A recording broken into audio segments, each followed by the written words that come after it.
What I was thinking I could do with you, just to provide good examples for parents as summer is approaching, and for many of us, summer is already here. But I'm hearing common anxieties arise in my office talking to parents with their kids.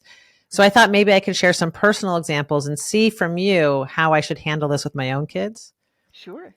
So the first being that summer camp is coming up. Now, many Uh-huh. kids go to day camp and they're afraid to go to day camp. My kids are going to a sleepaway camp. And for the first time, my youngest, who's 8 years old, will be gone from our home. And not only will she be gone, but she's going for 12 days to a sleepaway camp. Mm-hmm. And she's understandably nervous. Absolutely. And the older siblings are, as to your point, this is not what they should be doing, but they're minimizing her fears. They're saying, Mm, it's not such a big deal. 12 days is not a big deal. It's because my two older kids are going for longer than 12 days. okay. So, how do you think we should approach this with my youngest? And she's visibly nervous about going to camp in a couple weeks. Right. So I think the first thing is to validate, to let her know it totally makes sense to be nervous, right? Most kids who are going to camp for the first time feel nervous. Most counselors feel nervous, right? We feel nervous when we're about to do something new, right? And that's because there's a part of our brain that way back in early days of evolution, a part of our brain developed to help us to recognize and feel cautious around new things because new might mean dangerous. So we have an instinctive fear response when we're about to do something that's new. So it absolutely is helpful to normalize that, to tell your daughter her brain is doing exactly what it's supposed to do and it's letting her know that she's about to do something new, right? Second piece is telling her that new is different from dangerous, right? So what she's responding to is the newness of this. There's nothing dangerous about camp, but it is definitely new. And when she feels nervous, it's the newness part of it that she's nervous about, right? And it helps to kind of build a bridge for kids so that they see that there are things that are still familiar. So you might talk about your sisters are going to be at that camp, or let's go online and look at pictures of the camp, or if you've ever visited, remind her of the visit. Talk to her about what she's going to be doing at camp, what a day is going to look like, what the activities are, to help where you can, to help it to feel more familiar to her. Right? You can also talk to her about some strategies, right? So you can tell her that most kids, especially kids going to camp for the first time, feel nervous and sometimes feel homesick. If she hasn't already talked about what if I miss home or what if I feel scared, you can use the word homesick and define what that means.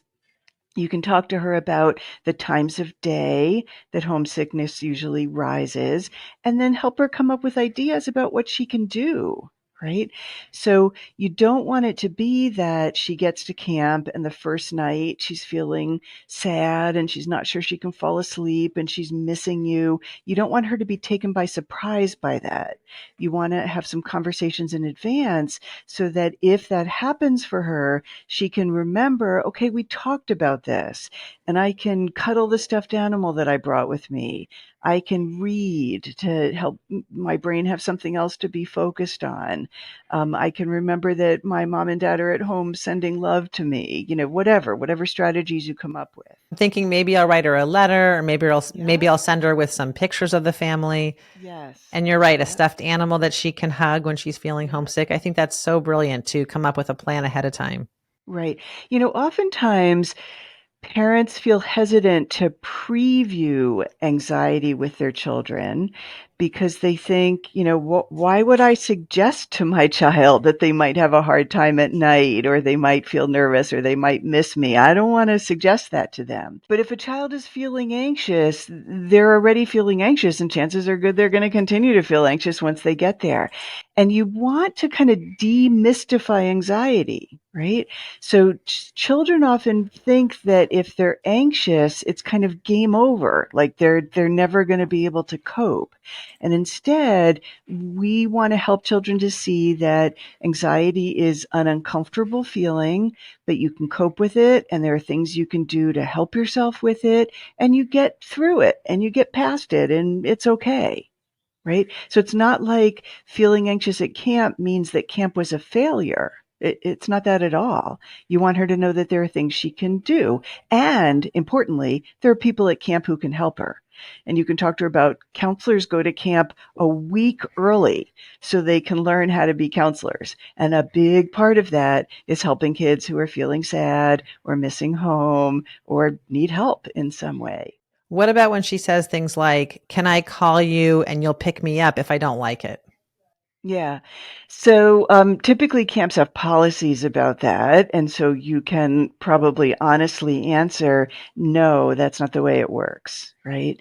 Um, and you can say to her, I understand that that feels tempting, but camps don't allow that. And they don't allow it for a really good reason. And the good reason is that anxiety, nervousness is temporary. And if you called me and I came and got you, you would never have the chance to see that you were able to get past your nervousness and settle into camp and love it. And that's why camps don't allow that. But what they will do is help you when you're feeling nervous. You're right. I mean, because I know she's going to do great. I suspect she's going to Mm-hmm. love her experience and Mm-hmm. she'll feel so proud of herself on the other end. Absolutely. And I'm pretty sure that that will be the outcome of what will happen. Right. And we never want to suggest to kids that being anxious is a failure in any way. It's not, right? So success at camp doesn't mean she goes to camp and never feels sad or nervous. Success at camp means she stays and she has fun at least some of the time. That's success, right? It's not the absence of fear. And that's the case for all activities for kids. We're not looking for the absence of fear. We're looking for the ability to move past the fear. So the same could be true. I'm thinking of summer day camps. I talk to a lot of parents who are nervous because their kids have a hard time with their parents leaving them at camp. Mm-hmm. They're afraid Right. to be left for the day. The same principle applies here as well, correct? Absolutely. Yeah. And to the extent that parents can do it prior to the start of camp, it's helpful to practice separations. So, if your child's not already accustomed to being left with a relative for a part of a day, going to a friend's house without a parent, doing a variety of things that are helping kids to practice separation helps to build confidence about the ability to manage separation. What's interesting is part of it is sweet when I think about how much my kids want to stay home, but I also know it's very, very, very healthy for them to spend time away from us as well. Right, right. Kids need to learn how to separate and do things independently. That's an important part of growing up. Absolutely. Absolutely. And what about kids? This is something I also hear from parents, kids that are afraid of the dark and they're worried about going to camp or being away from parents because they're worried about darkness. Do you have any ideas on how to expose kids to that fear before going to camp? Yeah, so you used an important word, which is expose, and the technique is called exposure. So exposure is um, intentional practice of something that makes a child feel nervous or afraid. Intentional and sequential, like getting sequentially more difficult practice. So for a child who's afraid of the dark, you want to start practicing being in the dark, and do that in a step-by-step way. So you can play various hiding games in the dark at home. You can have a child be in the room in the dark. You can do like shadow games on the walls in the semi-dark, but you're practicing having a child be in the dark to help them get more comfortable with it. You can also talk to your child some about how our eyes work. So, our eyes are designed to help us be able to see even in the dark. And you can go into a dark room with a child and help them to experience the fact that initially you can't see anything, and after a while your eyes adjust and you're able to see more. So children kind of understanding something about the way their bodies can help them is useful. you can certainly pack a flashlight and make sure your child knows how to use it. So if a child is expressing a particular fear, that's great because it helps you to know more clearly what to practice with your child before they actually get into that situation. That's a good point. And I'm thinking about myself when I was a kid. I definitely had a fear of the dark to some degree. Mm-hmm. And it's interesting how with some time those fears really can go away because now when I go to sleep, I can't have it dark enough. So it's a good reminder. I can Yeah. share that with my kids that these fears definitely evolve over time. Right. And the reason that it changes is that we get used to the thing that we were afraid of. Right. So exposure is about desensitizing or getting used to something. And we can do that just a little bit at a time. The analogy that's often used is getting used to the cold water in a swimming pool. So when we go into a swimming pool and initially it feels cold and we swim and we play, and after a while the water feels fine. The temperature of the water hasn't changed at all. It's that we've gotten used to it. And that's how desensitization works. We can get used to things, whether it's separation or dark or bees or dogs or, pretty much anything. We can get used to it. The pool analogy that I just mentioned is a really helpful one because most kids have had the experience of getting used to the cold water in a pool. So they have direct experience of that. And also because children know that there are actually two ways to do that. One is to jump in and get used to the water all at once. And the other is to go step by step and get used to it a little bit at a time. So when kids are needing to face something that's scary for them and we're wanting to help them get used to it, we have that same choice of we can do essentially a plunge in method, having them get used to it all at once, or doing it sequentially and step by step. Usually the step-by-step method works better for kids. And what's important with that is making sure that it's intentional. So you don't wait for the situation to arise. You cultivate the situation. So fear of bees is a really good example of that. You don't wait till your child is outside and panicking to help them get used to it. You work out a plan so that your child is practicing in gradual increments, going outside, staying outside, being closer to where bees might be.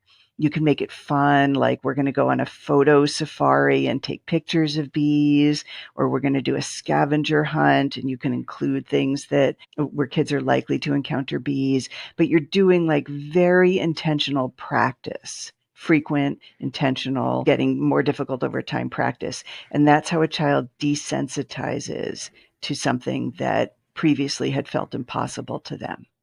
So I'm so glad that you brought up this example because this is actually going to be my next question because I have a child that has a very real bee phobia. Uh-huh. And I've tried certain things. We've read books about bees and why they're so important and valuable for the environment. We've watched videos on YouTube of beekeepers Mm-hmm. collecting honey. Right. But I have to tell you, I can see that I made an error as a parent, but recently we went on a hike. I took my 3 kids on a hike and I was really excited about it. It was a brand new hike. There was a waterfall at during part of the hike. I Uh-huh. packed snacks, I prepared, and about a quarter of the way into the hike, we ran into a couple of bees. There were some bees on bushes off to the side, and my daughter just froze in her tracks. She decided she was not going to walk any further, that she was done with the hike. She sighted bees. And I tried really hard to, I empathize with her, but probably looking back, not long enough, not good enough. I was anxious to get her through, through the passing. And I said, let's go. I'll hold your hand. And she just would not budge any further. And I said, I kind of pushed it a little more. Come on, let's go. It's going to be really quick. I'll stand next to you. I said what I could say, but she wasn't budging and it ended up just getting worse. And I probably lost my patience. And, the end of the story is we didn't go any further. And I think everybody left feeling frustrated. Right. So where did I go wrong? I didn't want to accommodate her, but at the same time, I could see my approach wasn't helping her. Do you Right. have any advice for my daughter with a bee phobia and with a mom who's trying her best, but also doesn't seem to be making much headway? Right. So there's actually not a whole lot you can do when a child's fear has gotten triggered. There's not much you can do in the moment. Okay. The action needs to be before you get to that, right? So for a child with a bee phobia, now that summer is here, it's really important to practice being in places where bees might be and being around bees and tolerating the fear that comes up. Right. So you can't wait till you're on this hike that you were anticipating and looking forward to and expect to be able to somehow push your daughter through that. It has to be that there's been lead up activities where she's learning to stay outside even though she feels afraid, right? So most fear is about the possibility of a bad thing happening, right? And it's not about the actual bad thing, right? So when a child who's afraid of bees actually gets stung by a bee, they often handle it surprisingly well, right? But it's the possibility of the bad thing happening that feels so catastrophic to a child. And for any of us who have had an anxious moment, and so that's all of us, right? You know that anxiety is a really uncomfortable feeling. And when you feel anxious, you want nothing more than to stop feeling anxious, right? When you feel anxious, you feel like you are in danger. And so you want to do something to make yourself safe.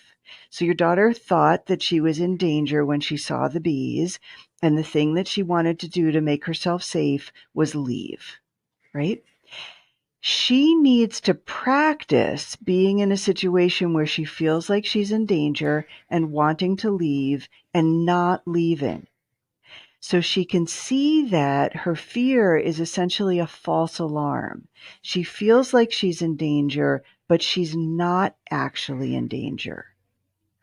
So one of the things that is helpful for kids to learn is being afraid is not the same as being in danger. Those are two different things, right? Yes. But you can say that to your child and she can learn that intellectually and it's not going to help.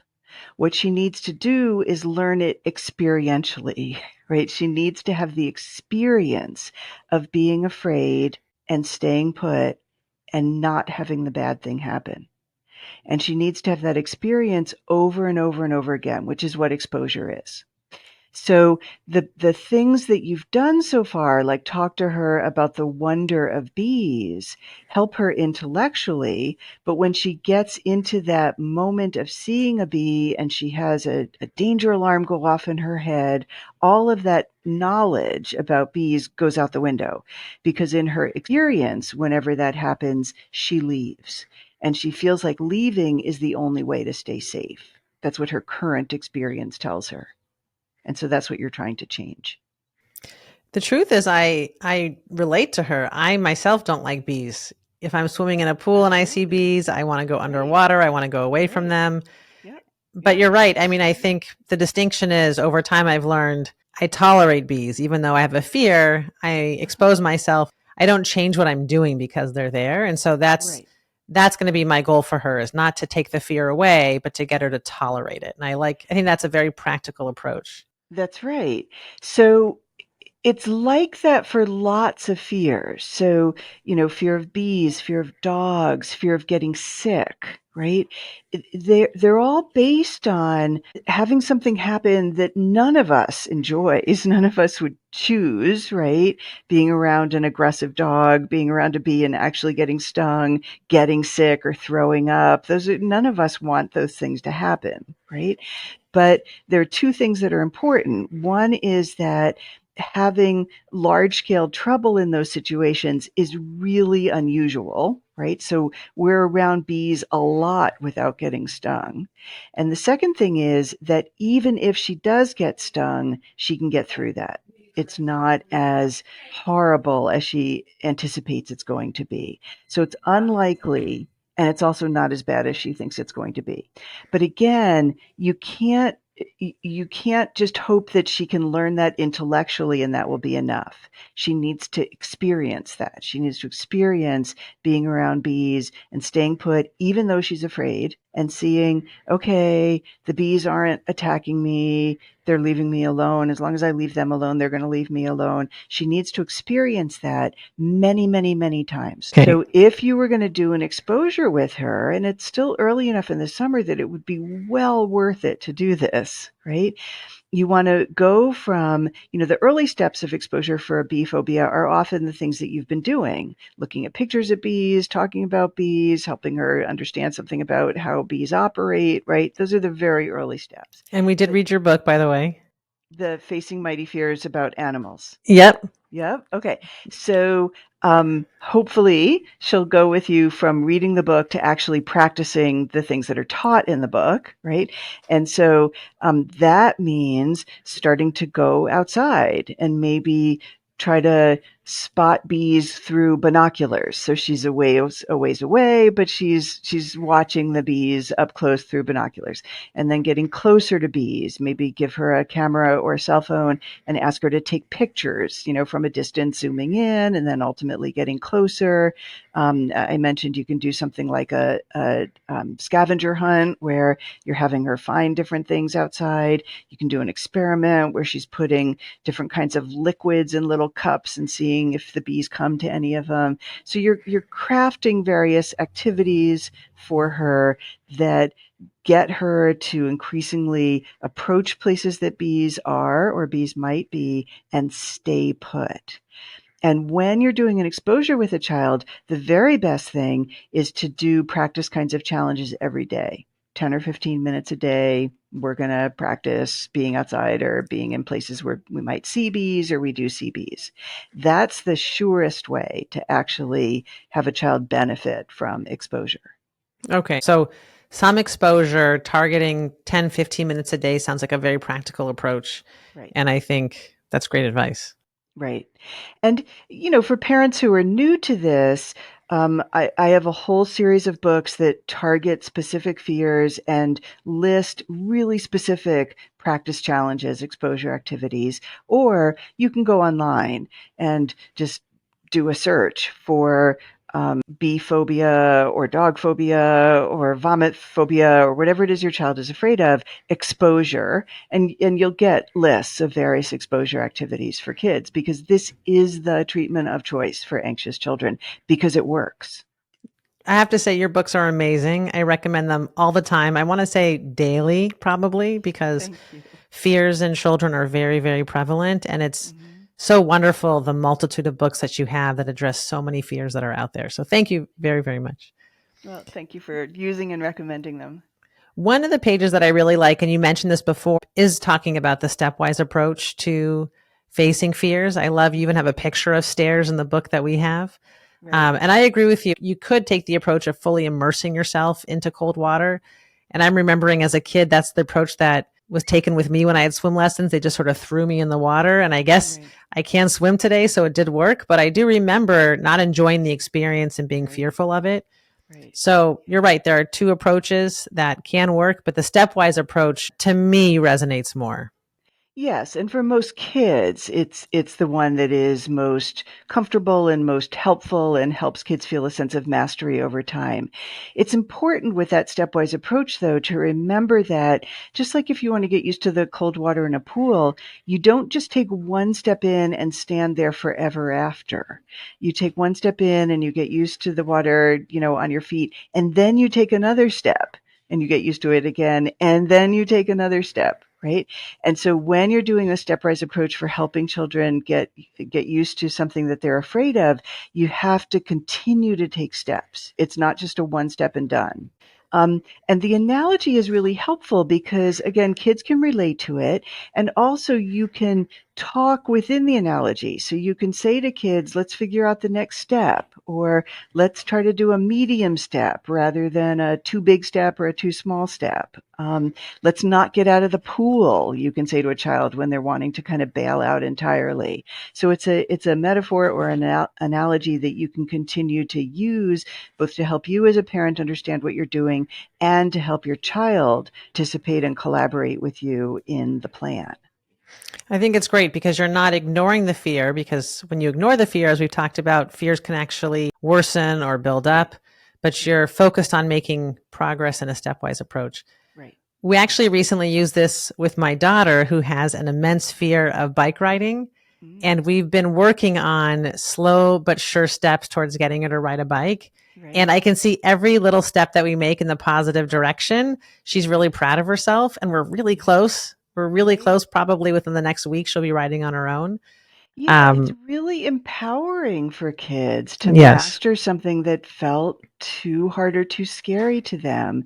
And also, when you do a step-by-step kind of exposure with kids, it helps them to see that, okay, taking steps and getting used to something works. And so I can apply that same method with another fear. I can figure out how to take steps with something else entirely. And eventually there's sort of a generalization that happens where you know that you can approach the things that you're afraid of in a step by step way and you'll feel better.